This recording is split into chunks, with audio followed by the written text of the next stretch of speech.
Jamaah Allah Subhanahu wa taala, karena lu kita udah ingatkan, ketika kita ingin menjadikan Quran sebagai rahmat kita, maka fattabi'uhu wattaqu la'allakum turhamun. Ikuti, bertakwa agar rahmat Allah hadir.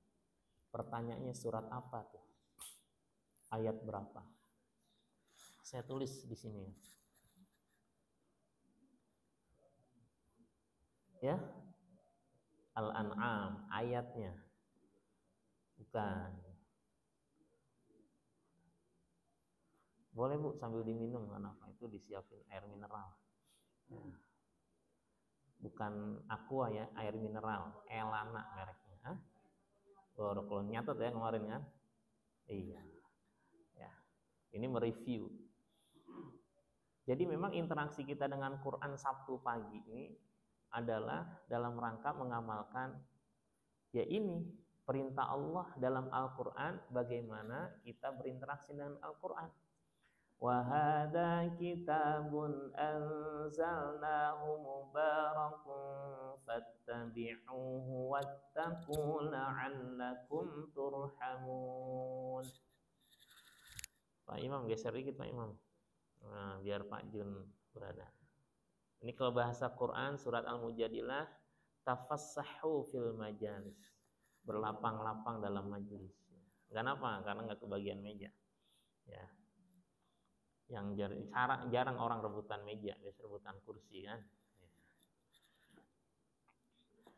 Ahlan wa sahlan. Ya. Nah, jadi Quran itu petunjuk buat kita. Walaupun bisa jadi bentuknya cuma cerita, cuma tanda kutip gitu kan. Cuma enggak. Karena manusia itu senang cerita biasanya.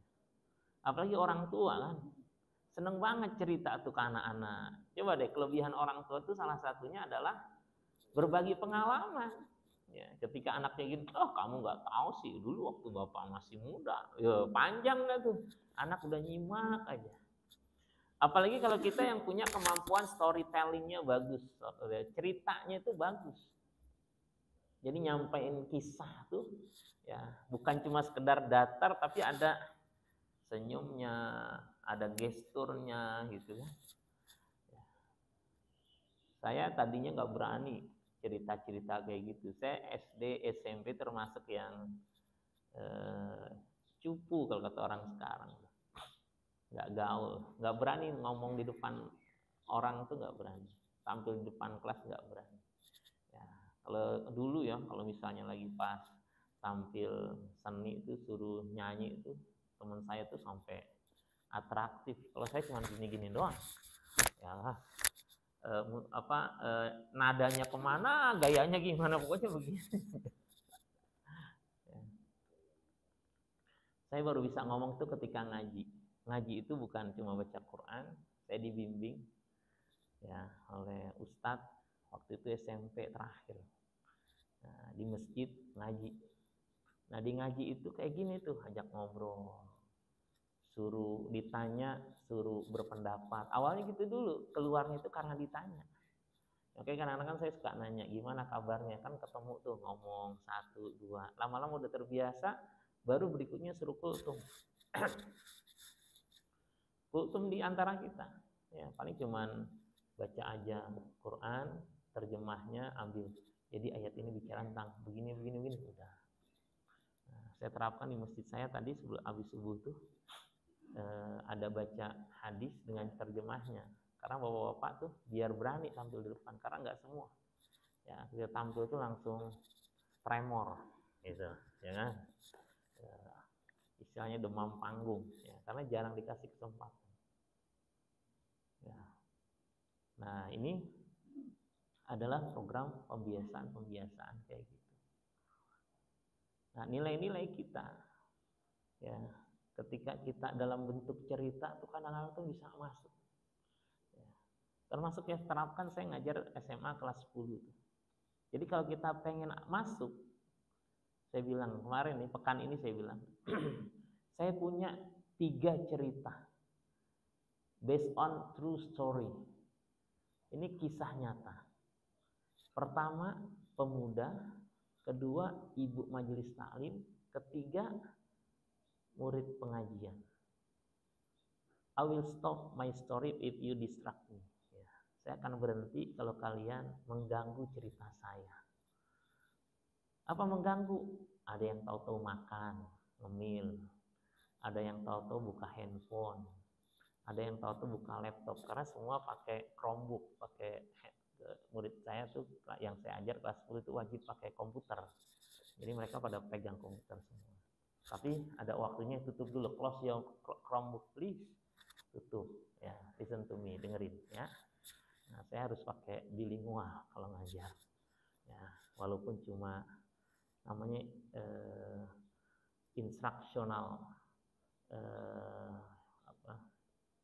language ya. Jadi kata-kata yang sifatnya itu bahasa-bahasa instruksi aja. Nah, baru tuh anak-anak fokus. Nah kemarin pas saya masuk lagi, Pak cerita lagi ya Pak ya gitu. Senang. Kemarin saya ceramah, khutbah Jumat. Selesai Jumat, Ustaz, alhamdulillah apa? Saya nggak ngantuk, gitu doang ceritanya. Karena saya banyak bercerita. Apalagi kalau udah kisah nyata tuh langsung orang. Udah gitu kisah nyata berkaitan dengan dirinya nyambung. Jamaah Allah Subhanahu wa taala. Ketika nilai-nilai Quran itu bisa kita jadikan pelajaran, itulah rahmat Allah diantaranya yang kita dapatkan. Enggak semua orang tuh dapat bisa baca, kemudian bisa jadi pelajaran. Betapa banyak kita hafal surat Yasin, lancar bacanya, tapi kita nggak tahu kalau di dalam surat itu ada hari-hari pertanggungjawaban yang saat itu sangat berat bagi kita. Al-yauma nakhtimu ala afwahihim wa tukallimuna aydihim wa tashhadu arjuluhum bima kanu yaksibun. Itu bacaan yang lewat gitu aja. Itu kan hari di mana al-yauma pada akhir ini kan cerita tentang tempo dulu. Alurnya alur mundur atau ya kalau misalnya cerita kan kayak gitu kan, dari dulu kemudian sebenarnya 3 tahun sebelumnya gitu kan baru mulai cerita. Ada alur maju, alur mundur. Ini kisah dulu diceritain. Yang akan datang al-yauma pada hari ini nanti di akhirat loh gitu kan. Nakhtimu ala afwahim, kami tutup mulut-mulut mereka. Wa tashhadu arjuluhum, ya, kaki mereka akan menjadi saksi. Bima al-yauma nakhtimu ala afwahim wa tukallimuna aydihim, berbicara tangan-tangan mereka. Wa tashhadu arjuluhum, kaki mereka akan menjadi saksi bima kanu yaksibun, terhadap apa yang mereka lakukan. Jadi nggak perlu saksi orang lain aja di ayat ini. Kita ngeri. Kenapa? Karena di antara tubuh kita akan menjadi saksi apa yang dilakukan oleh anggota yang lain gitu. Ini kalau secara tekstualnya kan jadi seakan seperti itu. Ya. Artinya di sana enggak ada kesempatan buat berbohong, menghadirkan saksi palsu, ya kan? Apalagi udah dibayar demikian. Kan banyak kejahatan-kejahatan itu ketika ditanya, emang begini? Coba aja tanya dia. Nah, yang ditanya itu udah dikasih ya sesuatu, sehingga ketika cerita, enggak kok orangnya baik gitu kan. Pada terpaksa enggak nih pembebasan lahan? Enggak, pada seneng-seneng aja gitu ya. Itu dulu. Ketika sekarang ganti pemerintahan baru mulai ngomong satu-satu. Saya belum dibayar, kita diintimidasi, kita ini banyak seperti itu. Karena jauh dari Quran, ya, maka bagi mereka tenang aja. Tapi orang yang mendapatkan hidayah melalui ayat-ayat Al-Quran, maka terjaga aktivitasnya. Saya sering ingetin kan, dalam berkeluarga banyak suami itu bisa jadi menyembunyikan rahasianya dari istri. Karena seakan-akan yang bisa menjadi saksi adalah istrinya gitu. Atau kita menyembunyikan dari banyak orang kejelekan yang kita lakukan karena nggak ada yang lihat, nggak ada yang menyaksikan. Tapi kalau ayat surat Yasin itu masuk dalam diri kita, ya, bahkan di surat yang lain kulit kita antaqanallahu allazi antaqa kulla syai'. Allah akan membuat kulit kita itu bisa menjadi saksi berbicara. Pernah dengar nggak ayatnya? Pernah? Ya.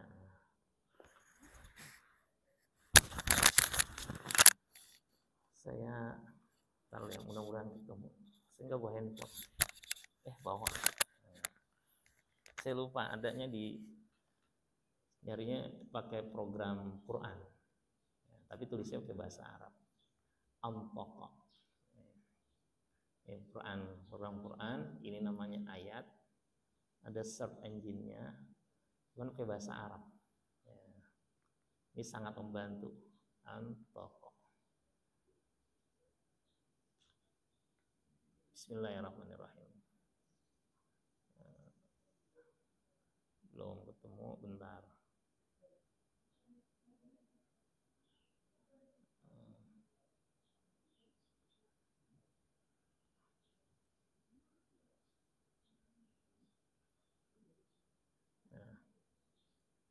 Suratnya Fussilat ayat 21.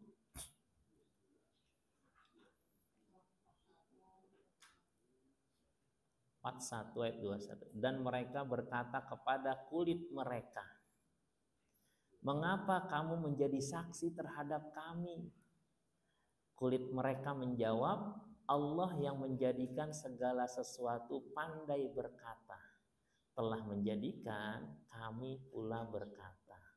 Dan dialah yang menciptakan kamu pertama kali, dan hanya kepadanya lah kamu dikembalikan. Bayangin. Coba saya mau nanya, yang baru dengar kayak gini hari ini siapa? Angkat tangan, Bu. Yang baru dengar bahwa kulit kita akan berbicara menjadi saksi terhadap diri kita sendiri. Iya, enggak apa. Artinya memang kegiatan kita tuh memberikan edukasi. Kan tadi doanya tuh, Allahumma alimna minhuma jahilna. Ya Allah, ajarkan kalau selama ini kami nggak tahu. Padahal udah ada di Quran. Bisa jadi kita khatam Quran berkali-kali. Ya. Tapi nggak sampai ke yang tadi itu. Makanya tadi, ya, salah satu rahmat Allah adalah ketika kita bisa ngikutin apa yang diajarkan Quran, termasuk kisah-kisah. Karena ada pelajaran di balik kisah itu. Ya. Baik ya. Nah, sekarang kita hubungkan dengan pembekalan diri kita dan keluarga. Malam minggu yang lalu, itu terjadi penggerebekan di Jakarta, daerah Kuningan, Rasuna Said. Ya. 56 atau 56 digerebek, ditangkap bareng-bareng sama event organizer-nya ada 3 orang. Pesta disebutnya arisan atau event. Ya, semuanya laki-laki. Pesta seks gay. Ini harus kita tahu. Harus tanamkan kejijikan, kejorokan. Jangan dianggap biasa. Ya, digerebek dalam keadaan tanpa busana. Di sini loh. Dan itu bukan kejadian sekali. Ketika ditanya IO-nya, event organizer-nya, dia sebelumnya ikut kegiatan seperti itu di Jakarta. Jangan bicara Jakarta itu jauh. Karena itu yang kena. Yang tidak kena ternyata ketika ditanya, undangan dari mana? Banyak dari beberapa wilayah. Ya. Usianya 20 sampai 45. Itu yang terrecord ya. Di antaranya sudah beristri. Salah satunya guru bahasa Arab. Halo? Kita lihat Quran. Bagaimana dalam surat Asy-Syu'ara sedikit ditampilkan kisah Nabi Lut. Asy-Syu'ara surat ke-26. Nanti kita baca pelan-pelan. Yang saya bilang, ini kisah ini harusnya kita udah pernah dapetin. Jadi bisa kita ceritain kepada keluarga kita. Ya. Asy-Syu'ara surat ke-26. Ayatnya mulai ayat yang ke-160. Kadzabat qaumul lutinil mursalin. Qaum Lutinil mursalin. Kaum Lut mendustakan utusan nabi yang diutus. Idz qala lahum akhuhum Lutun ala tattaqun. Ketika akhuhum, saudara mereka. Jadi seperti saudara. Emang umatnya gitu, dianggap seperti saudara sendiri. Idz qala lahum akhuhum Lutun. Lut berkata kepada mereka, alla tattaqun. Kenapa kalian enggak bertakwa? Inni lakum rasulun amin. Sesungguhnya aku ada rasul bagi kalian, amin, terpercaya. Fattaqullaha wa ati'un. Takutlah kepada Allah dan ikutilah aku. Jadi cara bagaimana ibadahnya nyembah Allah, ikutin rasul. Rasulnya Nabi Lut. Wa ma as'alukum alaihi min ajr, dan tidaklah aku mengharap dari kalian balasan. Ini para dai nih, niatin jangan ngarepin balasan dari manusia.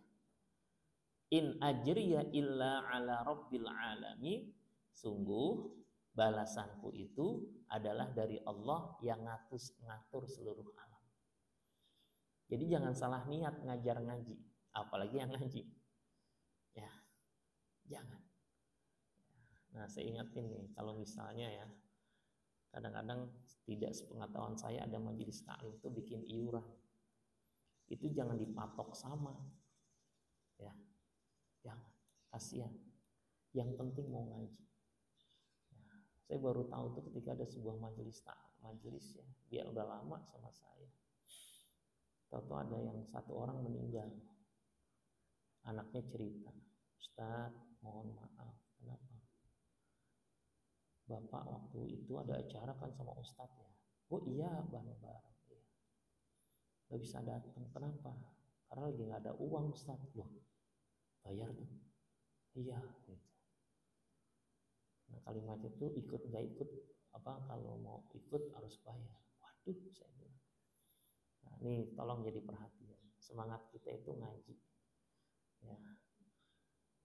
Dari dulu sampai sekarang saya nggak pernah tuh minta bayar. Alhamdulillah. Saya kalau ada yang ngasih, saya ambil.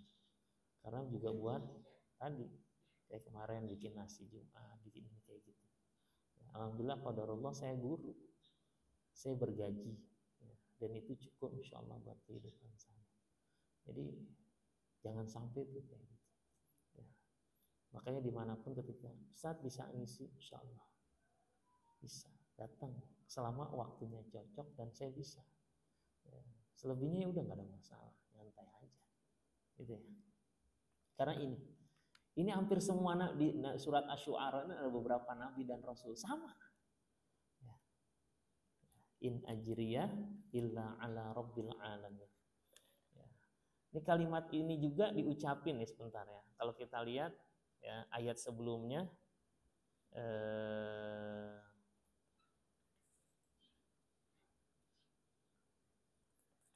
ayat ke-145.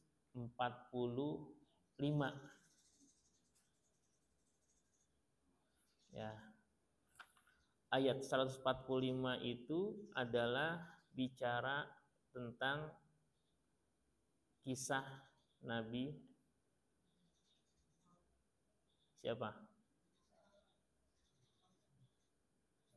Kaum Ad, Nabi Hud. Ya kan? Nah, di ayat 145-145-nya apa bacanya? Wa ma as'alukum alaihi min ajrin in ajriya illa ala rabbil alamin. Sama. Hud juga gitu, ketika dia berdakwah dia mengatakan, ya, wa ma as'alukum alaihi min ajrin in ajriya illa ala rabbil alamin. Sebelumnya ada juga kisahnya di ayat 90 109. Ya, kalimatnya sama, wa ma as'alukum alaihi min ajrin in ajriya illa ala rabbil alamin. Itu kisah Nabi siapa? Ya. Kisah Nabi Nuh. Ya, karena itu informasi di belakang-belakang. Itu dari awal tuh. Ya. Sampai berulang-ulang. Ya, harusnya disadari juga oleh para dai. Ketika dia baca ayat ini malu gitu. Makanya saya kaget ketika ada seorang ustaz, saya dibayar 75.000, saya tolak. Viral. Karena ketika dia ngasih penyanyi dangdut itu bisa 100 sekian juta gitu. 75 juta ditolak karena itu. Pernah dengar nggak, viral nggak? Saya kaget, astagfirullahaladzim. Kok bisa? Ya, ini bahaya. Ya. Ngeri. Ya. Nah, saya harus menjaga diri. Makanya baca ayat Al-Quran itu tadi saya bilang, ketika kita paham itu jadi rahmat bagi kita. Ya Allah, jangan sampai salah arah saya. Nah, kita baca lagi ya. Itu buat awalnya dalam konteks Nabi. Ya. Ayat berapa tadi? Yang kita bahas 160. Ya. Nah, sekarang gantian 166 sampai dengan 175. Boleh baca terjemahnya. Iya. Dan kamu tinggalkan perempuan yang diciptakan Tuhan untuk menjadi istri-istri kamu. Kamu memang orang-orang yang melampaui batas. Iya. Jadi ayat 165-nya dulu deh. Atatuna dzukrana minal alamin. Kenapa lu datengin laki-laki gitu? Wa tadaruna ma khalaqakum rabbukum min azwajikum. Tapi lu tinggalin tuh bini-bini yang udah Allah siapin, Allah ciptakan buat kalian. Bal antum qaumun adun. Ini lampaui batas kayak gini. Tahu nggak? Di kisah ini yang diomelin Lutnya. Qalu la illam tantahi ya Lut latakunanna minal mukhrajin. Lut, kalau nggak berhenti ngajarin kita, gue usir lu gitu bahasanya. Coba baca terjemahnya. Mereka menjawab, wahai Lut, jika engkau tidak berhenti, engkau termasuk orang-orang yang terusir. Iya. Jadi kalau udah komunitas rusak, hati-hati, yang baik itu akan tersingkir. Kita harus paham. Dan yang begini ternyata ini nular. Ini kan komunitas jadinya. Kolu tuh banyak orang. Kelihatannya satu-satu. Ada tim di Depok tuh, seorang dokter bicara ke saya. Mungkin saya pernah cerita. Dia itu di komunitas penanganan HIV/AIDS Kota Depok. Kemudian dia itu cerita, dia itu bisa kelihatan, nggak tahu aplikasinya apa. Jadi siapa yang bisa terdeteksi di wilayah itu ada komunitas gay itu, LGBT. Nah, dia cerita ke saya. Yang saya kaget, Ustaz, kok di lingkungan saya banyak ternyata gitu. Kaget. Astagfirullah. Nah, ketika saya waktu itu konsul anak saya sakit, ketemu lagi, ngobrol lagi. Ustaz, gimana ya? Kenapa? Ternyata di kelurahan kita itu lumayan banyak ternyata nih sebenarnya. Ya Allah. Tapi selalu mulai dari diri dan keluarga gitu. Kita lihat ayat berikutnya itu bicara tentang doanya Nabi. Baca Bang, lanjut Bang.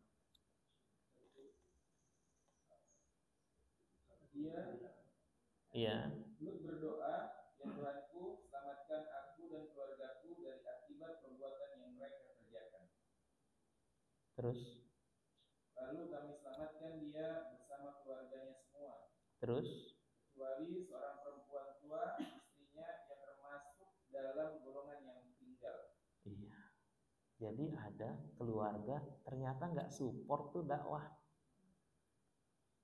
Ya, ini faktor hidayah. Ya, ini udah diperhatiin sama Nabi Lut. Ya, apalagi kalau kita nggak perhatian. Maka lihat gaya hidup anak-anak kita. Ya, ini qadarullah tadi pagi itu pas hadis tuh baca tentang menjaga sholat keluarga. Ini jamaah anggota majelis taklim yang baca terjemahnya Riyadhus Shalihin. Nah, salah satunya itu adalah karena tadi dibacanya terjemahnya. Perintahkan anak kalian untuk sholat ketika usia 7 tahun.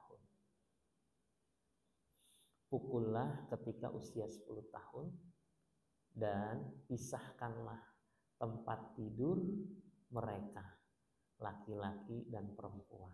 Insyaallah. Itu cara sex education mulai dari rumah. Diajarin anak-anak, kamu itu laki-laki. Auratmu jangan sampai kelihatan. Auratmu ini. Nah, kamu itu perempuan. Jangan mudah mau disentuh sama orang. Auratmu ini. Kamu boleh terbuka, kelihatan mukanya, ya, rambutnya, ya, tapi tidak semuanya, sebatas atas saja, yaitu kepada siapa? Ayahmu, kakekmu. Quran surat An-Nur ayat 31. Coba pertanyaannya, ini pertanyaannya. Pernah nggak kita menyengajakan diri ngebahas ini di rumah-rumah kita? Anak kita ajarin. Nih, aurat dalam Quran nggak boleh dilihat. Qul lil mu'minati yaghdudna min absarihinna wa yahfazna furujahunna wa la yubdina zinatahunna illa ma dhahara minha wa la yadribna bi khumurihinna ala juyubihinna illa ala, kecuali kepada siapa itu hendaklah dia menjulurkan jilbabnya sampai menutup dada-dada mereka. Jangan nampakin auratnya kecuali kepada abaihinna, kepada orang tuanya. Terus kenapa bisa terjadi itu? Yang tadi itu laki-laki dengan laki-laki, perempuan dengan perempuan. Maka Quran itu salah satunya ketika mata tidak terjaga dan aurat terbuka. Beberapa waktu yang lalu juga kisah seorang bapak menghamili anak kandungnya. Pernah dengar? Sampai hamil 4 kali. Pernah dengar? Ya. Enggak, ini belum lama nih, baru terbongkar. Ya. Kemudian ketika lahir itu sampai dikubur hidup-hidup di belakang rumahnya. Ya. Baru ketahuan itu ketika terjadi pembebasan lahan. Di belakangnya ketika digali ada tengkorak bayi. Wow. Ya. Ternyata diselidiki. Ya. Bahkan infonya itu 3 kali udah nikah dengan 3 istri gitu. Ya, Allah alam ceria atau enggak saya enggak paham. Saya bacanya langsung kebayang tuh Saya punya anak, saya punya cucu, saya punya keluarga, anak saya punya keluarga. Gimana nih caranya nih? Ya, maka kita perhatikan lagi keluarga kita. Jadi kisah-kisah kayak gini tuh. Jadi inspiring story. Kisah yang menginspirasi kita untuk apa? Untuk kita lebih memperhatikan keluarga. Jangan jauhkan dari Quran. Apalagi kalau kita lihat hadis-hadis Rasulullah SAW mengenai liwaqo, ya, homoseksual itu, ya, Allah laknat mereka. Dan jangan bicara tentang kan bukan keluarga saya, ya. Ini efeknya bisa ke lingkungan. Orang yang berzina, ya, dan kita biarkan saja, hati-hati. Ya, maka sekarang banyak penyakit itu yang belum pernah dulu itu hadir, tahu-tahu ada gitu lah. Salah satunya HIV/AIDS. Ya, kalau ngelihat orang HIV/AIDS kasihan. Ya, mungkin di luar dia tampak pengen ceria segala macam, tapi berat. Ya. Karena saya mengalami beberapa orang yang kenal sama saya itu HIV/AIDS sampai wafat. Ya. Semuanya alhamdulillah dalam kondisi husnul khatimah, insyaallah. Yang pertama kali meninggal yang anak muda, saya insyaallah saksi lah dia husnul khatimah, ya, karena udah menyesal, udah tobat, ya. Bahkan gak mau nularin ke orang lain. Itu yang saya salah itu, saya tidak mau nularin ke orang lain, ya, walaupun curhat sampai nangis sama saya. Ya, karena nggak mau nularin ke orang lain berarti dia tidak bisa berhubungan suami istri dan tidak bisa punya anak lagi. Sampai kayak gitu, bayangin. Ya. Akhirnya beliau wafat, laki-laki. Yang kedua yang ibu-ibu. Ya. Saya menyolatkannya itu di rumah sakit, di kamar jenazah, ya, karena positif HIV/AIDS. Di dalam udah dibungkus, ya. Kemudian saya sholatkan dengan beberapa orang, ya. Yang ketiga masih ada, masih hidup dan masih pengobatan, ya. Kasihan, ya, berat, ya. Nah ini diantaranya itu yang kita pelajari dari Quran. Bacaan iya, hafalan tadi kita. Nah apa sih insight, pelajaran yang bisa kita dapatkan dari ayat Al-Quran? Maka ngelihat tadi ya, kasus tadi, langsung saya mikir, ya Allah, saya buka lagi tuh, ya Rabbi najini wa ahli, ya Allah selamatkanlah aku dan keluargaku mimma ya'malun, dari apa-apa yang mereka lakukan, ya. Jadi minta, ya Allah selamatkan aku dan keluargaku. Ini kita belajar langsung pikirin, ya Allah gimana aku dan keluarga. Ya. Wallahu a'lam bishawab. Semoga sepanjang kita ngaji selalu ada nilai-nilai kebaikan yang bisa kita terapkan di rumah-rumah kita. Karena doa Rasulullah yang diajarkan kepada kita, Allahumma inni as'aluka ilman nafi'an. Ya Allah kami mohon ilmu yang bermanfaat. Wa rizqan thayyiban, rezeki yang baik, wa amalan mutaqabbalan, amal-amal yang Allah terima. Amin ya rabbal alamin. Mohon maaf lahir batin. Ya, mudah-mudahan kita bisa jumpa lagi. Tapi hari Ahad ya. Ya insyaallah, ya yang enggak hadir enggak masalah, ya. Yang bisa, ya.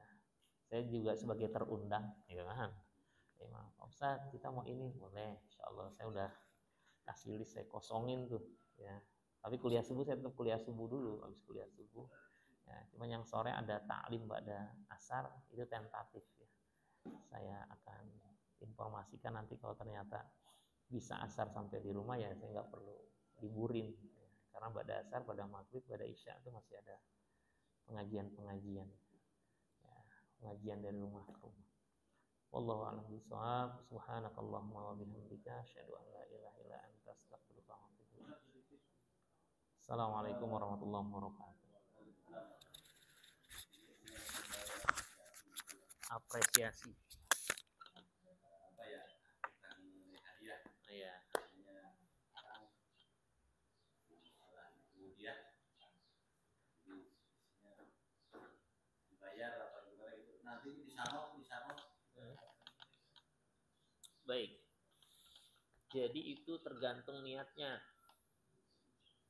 Kata Rasulullah, nanti orang di akhirat tuh dibangkitkan tuh sesuai dengan niatnya masing-masing.